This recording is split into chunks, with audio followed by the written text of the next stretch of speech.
జీవితంలో సంకటహర చతుర్థి అనేటటువంటిది చేసుకుని తీరాలి. సంకటహర చతుర్థి వ్రతం ఒక్కసారైనా చెయ్యాలి.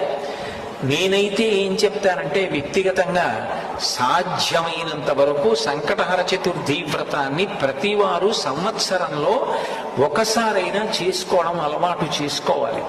నేను ఎందుకు ఈ మాట అంటున్నానంటే, వేదవ్యాసుడు దేవీ భాగవతం చేస్తూ ఒక మాట అంటాడు, కాలో హి బలవాన్ కర్త సతతం సుఖదుఃఖయో నరాణం పరతంత్రాణం పుణ్య పాపానుయోగత.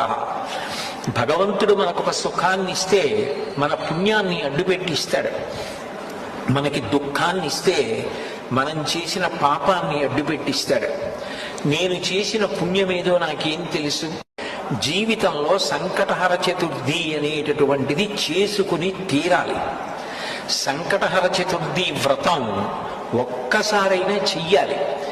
నేనైతే ఏం చెప్తానంటే వ్యక్తిగతంగా సాధ్యమైనంత వరకు సంకటహర చతుర్థి వ్రతాన్ని ప్రతి